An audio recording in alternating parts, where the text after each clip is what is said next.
What's up, everybody? It's Kenny Cummins here of China Anya C, right here on tmvcafe.com, bringing you entertainment to your ears. Going the international route for this interview. My guest is all the way from Oxford, London, England. Hip hop artist, very unique name. Had to make sure I pronounce it correctly. So I'm gonna give it a shot right here, right now. I'm joined with Chima Anya, right here, right now. And I hope I got the second part correctly. That's good, man. People know who you're talking about when you say that, man. You know what I'm Yeah. saying? I'm feeling that, man. Thank you, man. So I appreciate you being here, man. So let's talk your music, man. Talk about your journey, getting into this game. As far as you know, doing music and everything. So how did you get started into doing music? Man, I just loved it, you know? And when you love something, you just naturally start doing it. You naturally start getting better at it. And then I was lucky I got given opportunities to perform in Oxford. Like one of my very earliest shows was like a local warm-up act for like the legendary KRS-One, you know, and when you do like a show like that, people get to know you, word of mouth spreads, and just through the years, you slowly get more established, more people become aware of you.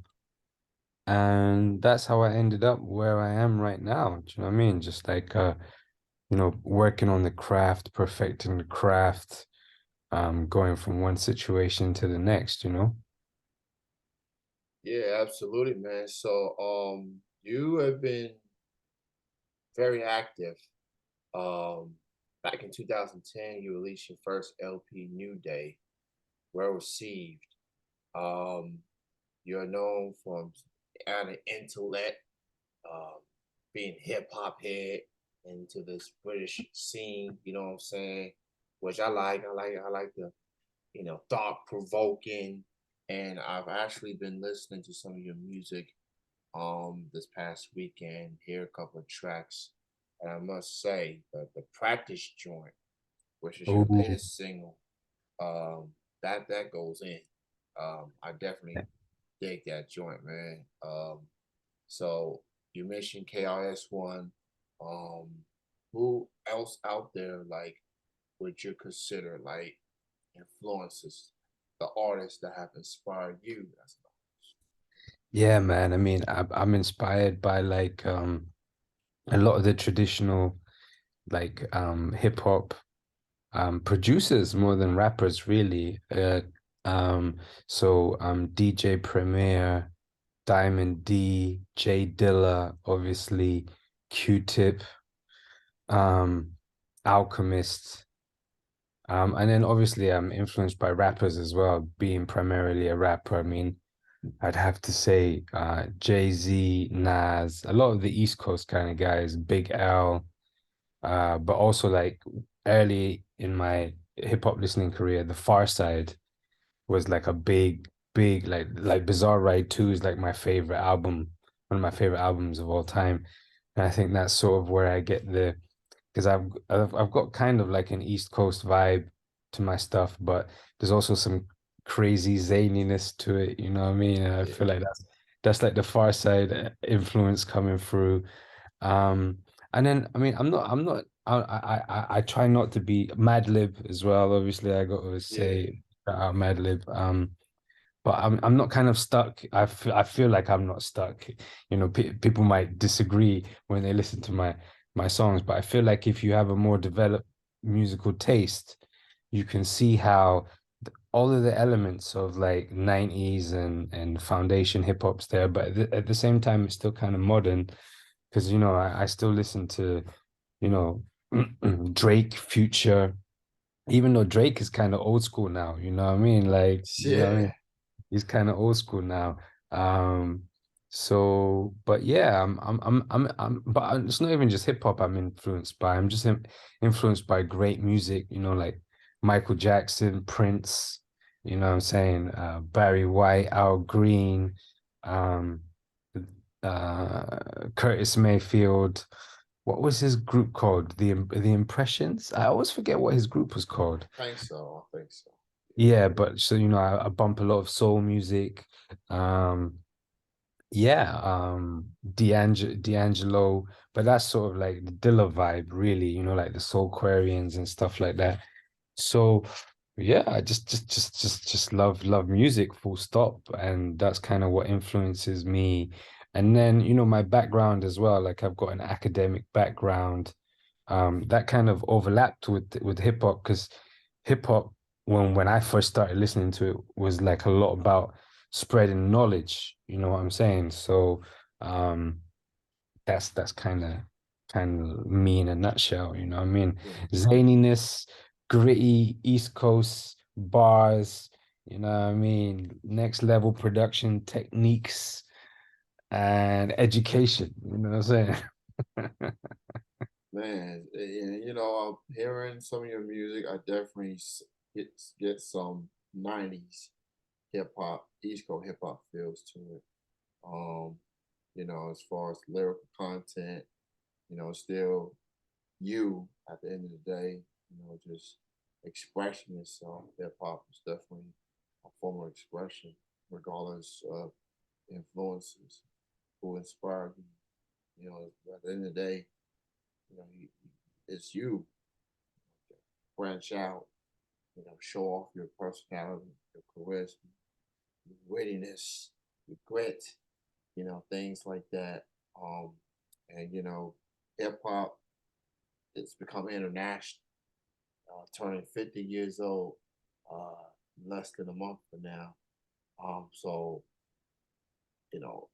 international. I'm always curious how does London, Germany, Australia, other countries, how do they feel about hip hop? Did it impact them the way that us people here in America did? Considering, you can hear it everywhere. It's no longer just America. It's worldwide as you hear other countries contributing to the culture. So so I ask you this: you've been from England, you've been from the UK, and their style, as far as the London, the British side of things, like what's how would you describe the vibe as far as hip hop artists and fans that's out there in London? How would you describe the vibe as far as hip hop in London? That's an interesting question, man. So what I've noticed is that the kind of more traditional 90s hip hop has always found a big home here in Europe, you know, like I hear a lot of American artists from a certain generation. It's like they'll come out here and they'll tour a lot, they'll do a lot of shows out here. Um, but perhaps they're not doing that in America. In terms of like what's happening with hip hop music now, so obviously we've got the drill situation, Yeah, and you know, Americans have got their own version of drill as well, and that's really what's popping off here in terms of like popular on the radio, mainstream, in the clubs, you know, and it's nice to see. It's nice to see a scene flourish, you know, you know, and it's nice to see now that you know, America in its hip hop, like being the people that kind of pioneered hip hop, now are looking to the UK and taking elements from the UK and incorporating it into, you know, their sound that's popping at the moment, you know. Um, you know, the sounds don't well, the sounds don't have a habit of lasting forever. So, you know, it's a moment, and whether or not you dig it or not is kind of not really not really the point, you know. It's just at the moment now it feels like an exciting time for, UK kind of hip hop based music, you know what I mean? You know, you have Central C, who I think just did he sign for $25 million to promote, you know, essentially a UK hip hop artist in America. I think that's the first time something of that um magnitude has happened for a UK hip hop artist. You know, like UK guys have come over before and had shall we say limited success, but now they seem to be embraced worldwide, which is dope to see. I mean, I've seen all of these conversations about you know, like this is the first year there's not been a rap hip hop. You know, there's always that conversation. What's rap? What's hip hop? You know what I'm saying? I don't like to be too pedantic with it. Um, but there's not been like a number one hip hop album in the Billboard until I think what was it, Lil Uzi Vert? Uzi Vert, Um, yeah, he got the first number one hip hop album of the year. yeah, so everyone's like, you know what I mean? Hip hop's going the way of rock and roll, you know what I mean? Like it was the dominant force, and everything has its time, Yeah, you know. But at the end of the day, when you're making art, it's funny because I saw a video today that actually made me realize how far we've gotten lost and how like like when I got into hip hop, right? It wasn't as popular as it is now. I was like the only kid at school. This is in the UK. I would be the only person listening to rap music. Everyone else, they don't listen to rap music. Why would we listen to rap music? Now, everybody listens to rap music. It's the number one listened to thing. But that was never important. The fact that everyone listened to it wasn't important. It was just like, this is what I love and this is what I'm into. But it's like, it feels like now the conversation is all about, well, what's popular, what's popping, what's getting views, what's selling records, and I don't think that's a good thing. So yeah, so on an artistic level, is what's happening exciting? Some of it is definitely because of the explosion in you know, in platform for UK artists. Now you do have other maybe not as well known UK artists, but you do have, so for example, more alternative uh UK hip hop acts such as myself.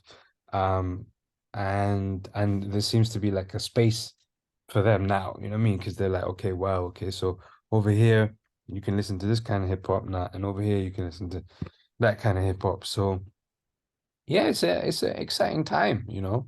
And who knows, maybe because like you say, these trends come in and out. Maybe it will pivot to something a bit less violent and a bit less more happy. vacuous. Do you know what I mean? A bit less vacuous, and because you know, it's been a minute since like real like consciousness. I don't I hate that term. Maybe not consciousness, but Conscious rap, I guess you could say. yeah, I don't want to use that term though because Yeah, it's like but it's been a while since that kind of hip hop really got some airtime, you know? yeah. Um, Sorry, I was oh, rambling, man. nah, Like you good, you good. I was just talking about hip hop, like in, you know, a bit generally about the state of hip hop and Yeah. hip hop in the UK, you know? So, as far as the Billboard charts and things like that, so hip hop has not had a number one single as of this moment, as far as 2023. They've only had one number one album. That's Uzi Vert. Looking at it, I'm like, man, I never even thought of it. I'm thinking hip hop always gonna be top of the charts in some way or fashion. But then when I'm on social media and see that only one hip hop album that's had been at number one, I'm like, that could mean a lot of things. People are gonna say, "Oh, it's a decline." I don't think it's a decline. I think it's a, maybe the repetitiveness of some of the radio-driven music has worn out. not necessarily when its course will just wear off. Um, as far as that, I think might be a blessing in disguise because it's gonna make people want to step it up, you know what I'm saying? Try to do something different instead of the status quo, instead of what, the casual listener want to hear. Um, so I mean, Uzi Vert may not be, you know, high in people's hip hop list per se. Like I listen to a little bit of Uzi Vert, a little bit. He vibing. I get that, but I think it's a chance for people to say, okay, what can we do to to to what can we do different that's gonna make the fans like, okay, now we see where we're going.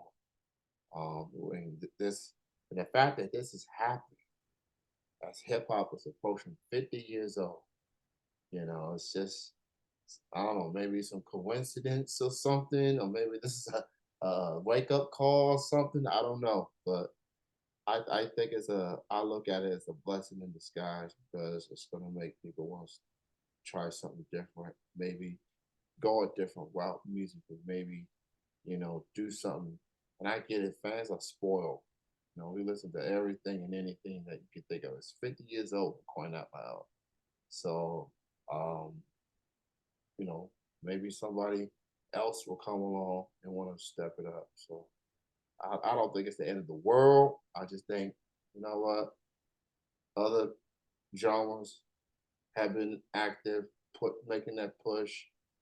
Let's see where hip hop goes from here. Um, as far as musically, substance, creativity, see where they go from there.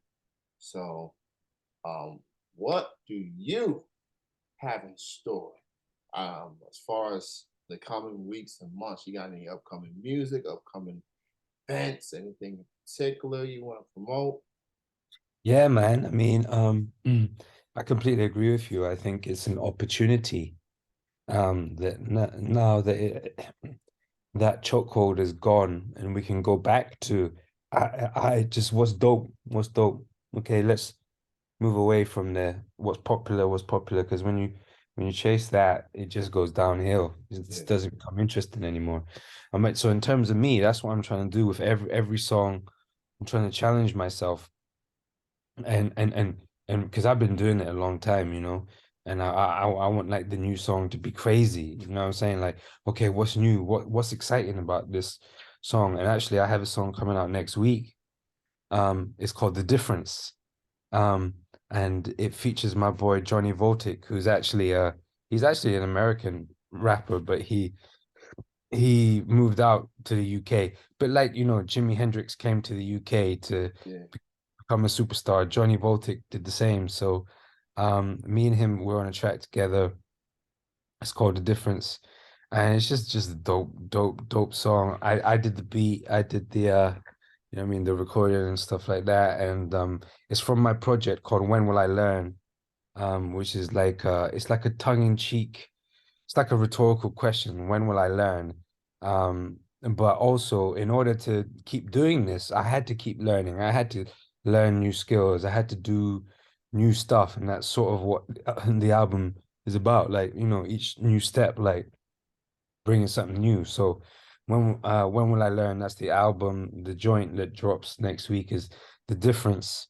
Um, uh, so like when will I learn the difference? Like, because the difference is the key to what really once you understand what the difference is between situation A and situation B, that's how you move forward. So that's why the difference is key. And then after that, I've got a little show in Kingston, London, 31st of July, which is not next Monday, but the Monday after, which should be cool. It's just like a little solo show. And then hopefully in August, I've done a lot of work with the New Zealand producer called Soul Chef, and you know, we got some classic albums under our belt, Modern Fairy Tale and No Pressure. And we've actually recorded the first song from the next album called To All My Friends. Hopefully that will see the light of day in August. By saying this now, it sort of forces it to happen, you know what I mean? But yeah, so we got all that planned. And you know, the usual as a, you know, independent artist, just like, you know, the content. I like to have fun with the content, you know what I'm saying? The content marketing, as they say, because that can be creative as well, and part of the message, and part of the whole world of the art that you're trying to create, you know what I'm saying? So there'll always be some interesting little videos here and there, you know what I mean, for anyone that wants to be entertained. So yeah, there's a lot going on, man. All right, man. So check out his next single, "The Difference," coming out next week. Um, Chima, Chima, go check him out. With the difference, man, it's gonna be a dope track. New album on the way, and as he pointed out, he's already working on another project. So keep an eye on it and check him out on social media. Check him out on Facebook, Instagram, and Twitter under CHIMAANYA. So I'm just glad to have you on here, man, and check out his show at Livingston next week, next Monday, I should say. Um, who knows? You might hear the difference and hear that song perform. Ah, is You that I'm might, you thinking about might, doing it. yeah. So or you might hold it for another time. But you don't know until you show up. As you point out, he's an independent artists. Please, everything is going on, music, everything's going on with the whole AI and things like that, man. It's really, really important to support these independent artists, man. Like they really putting in the work, always in the lab, giving you that incredible music, putting their heart and soul into it. So please support these independent artists, whether you're in America, whether you're in England, whether you're Australia, Germany, Italy, don't matter, man. That's a lot of talented independent artists in your city, in your neighborhood, somewhere near you. And you just have to look around and see. So check this man out, man. True MC, uh, repping the culture out there in Oxford, London, England. Yeah, Britishmen, women have such lovely accents. I must say, very, That's- very lovely accents. I must say. Uh, Thank you, bro. so thank you so much, man, for your time being on the show. It is very late in your side of the in England, in Oxford, London, but I appreciate you taking the time. You go ahead and get you some well-deserved rest, my man. And Uh, I look forward to hearing more music from you and moving forward. Thank you for your time, man. nah, thank you, man. Too kind, man. Thanks for taking an interest. I really appreciate it. I appreciate you, man. You take care. You enjoy the rest of your week, man. Thanks again. Love, bro. Love, bro. Well.